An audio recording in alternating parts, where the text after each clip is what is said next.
Once again, welcome back to Courses, guys. In this video lecture, we will be studying logical operators, and this video is also the part of Keep It Simple series. So let's get started. So basically, what are logical operators? Logical operators are nothing but which are commonly used in decision making in C programming language. ठीक है, simple सी बात है। Relational operator देखा हमने, अब logical operator देख रहे हैं। इसमें जो चीज कॉमन है वो है कि रिटर्न टाइप। अब रिटर्न टाइप क्या हो सकता है तुम्हारा, या तो जीरो हो सकता है या तो वन हो सकता है। वन क्या होता है, ट्रू। जीरो क्या होता है, फॉल्स। यही बात है सिर्फ। ठीक है, ये तो तुम्हारे दिमाग में बैठ रखी होगी। अब आ जाते हैं हम जो मेन मुद्दा है कि कौन कौन से लॉजिकल ऑपरेटर्स होते हैं। ठीक है, एक होता है लॉजिकल एंड, एक होता है लॉजिकल और, एक होता है लॉजिकल नॉट। ठीक है, इसमें से अगर ये वाला तुम नहीं पढ़ना चाहते विच इज लॉजिकल नॉट तो कोई दिक्कत नहीं। ठीक है, उतना इंपॉर्टेंट है नहीं, कहीं पर बहुत कम यूज होता है। ठीक है, ये दो दो है लॉजिकल एंड और, बहुत इंपॉर्टेंट है। इफ में भी यूज होते हैं, फॉर में भी यूज होते हैं, डिसीजन मेकिंग सब जगह यूज हो रहे हैं। ठीक है, तो देखो डबल एंड एक एग्जांपल से समझाता हूँ विच इज लॉजिकल एंड। देखो, समझो तुम किसी एग्जाम का फॉर्म भर रहे हो। ठीक है, और उसमें कंडीशन लिख रही है, उसमें एलिजिबिलिटी क्राइटेरिया लिखा, पता है ना, एग्जाम फॉर्म में लिखा रहता है। तो एलिजिबिलिटी क्राइटेरिया कहता है कि आपको 60% चाहिए। ठीक है, विच इज 60%। एंड आपकी जो डिग्री है वो कोई रिकॉग्नाइज्ड यूनिवर्सिटी होनी। ठीक है, रिकॉग्नाइज्ड यूनिवर्सिटी से आपकी डिग्री होनी चाहिए। इसमें फंडा क्या है, एक आ रहा है 60% का और आ रहा है एंड रिकॉग्नाइज्ड यूनिवर्सिटी का। यही चीज है ना भाई, जहां पर बोल रहा है कि जब तुम्हारी दोनों कंडीशंस ट्रू होंगी तब जाके रिटर्न होगा ट्रू, तब जाके इवेल्युएट होगा ट्रू। समझे?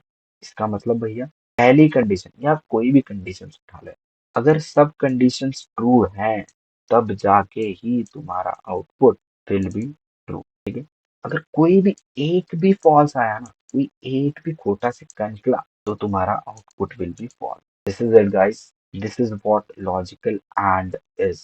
ठीक है, बहुत सिंपल लैंग्वेज में सिखाया है। ठीक है, अब आ जाते हैं लॉजिकल और में। तो भैया वो वाला एग्जांपल समझ गए हम। अब उसी में एक और एग्जांपल देता हूँ। समझ लो कि एग्जाम फॉर्म भर रहे हो, उसमें लिखा है या तो आपके पास बीसीएस की डिग्री होनी चाहिए, या तो आपके पास एमसीए की डिग्री होनी चाहिए, या तो आपके पास इंजीनियरिंग की डिग्री होनी चाहिए। मतलब कि अगर मेरे पास सिर्फ इंजीनियरिंग की और ये दोनों नहीं है तो क्या इवैल्यूएट ट्रू होगा? ऑफ कोर्स होगा, ऑब्वियसली होगा, एब्सोल्युटली होगा। समझ रहे हो? समझ रहे हो आप? समझ रहे हो? ठीक है, समझे? मतलब भैया कि अगर मैं लिखूं ट्रू फॉल्स, मेरा पहला कंडीशन ट्रू इवैल्यूएट हो रहा है, दूसरा फॉल्स हो रहा है, तो इसका आउटपुट ट्रू आएगा। परफेक्ट बेटा। अगर भैया मैं लिख रहा हूँ फॉल्स ट्रू, पहला फॉल्स है दूसरा ट्रू, तो इवैल्यूएट ट्रू होगा, परफेक्ट होगा।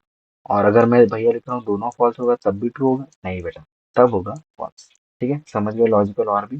चलो उसके बाद चलते हैं कंपाइलर पे हमारे। ठीक है, हमने पिछले वीडियो लेक्चर में रिलेशनल ऑपरेटर्स किया था, बराबर याद होगा आपको, और अभी के वीडियो में हम लॉजिकल ऑपरेटर्स कंप्लीट कर रहे हैं।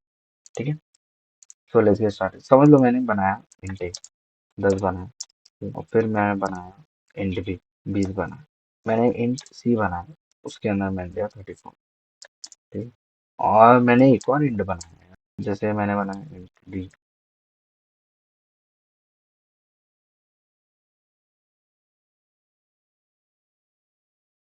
जीरो।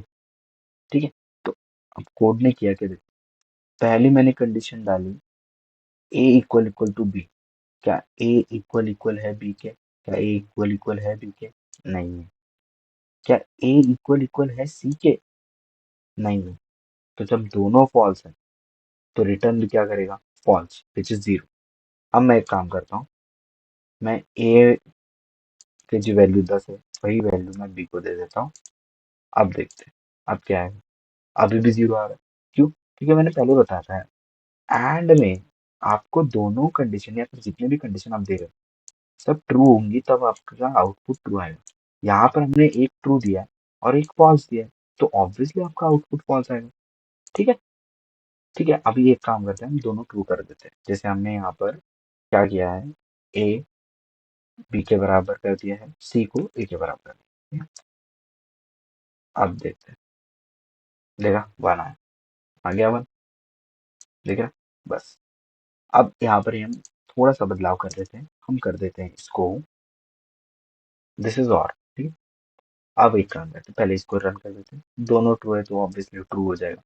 अब मैं एक काम करता हूँ, एक को फॉल्स कर देता हूँ। अब मैं रन करता हूँ, अभी भी ट्रू दे रहा है भैया, क्योंकि मैंने बताया था भाई, कोई भी एक कंडीशन अगर ट्रू आ रही है तो उसका आउटपुट भी ट्रू आएगा।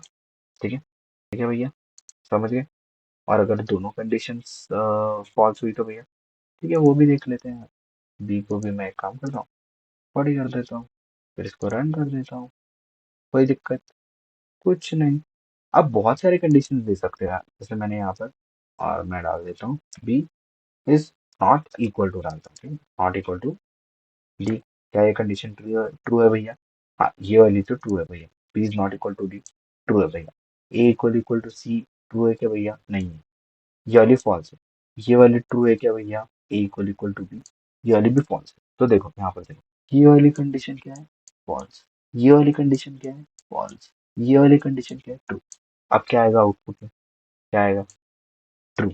देखा, यही तो और का कमाल है। अगर इसी की जगह मैं एक काम करता, मैं कर देता लॉजिकल एंड फॉल्स, ठीक। तो ये बात दिमाग में बिठा लो कि एंड के लिए, जो हमारा लॉजिकल एंड है, उसके लिए सारी कंडीशंस ट्रू होनी चाहिए, और लॉजिकल और के लिए हमारे कोई भी एक ट्रू हुई तो भी चलता है। ठीक है, that's it guys, stay safe, bye bye.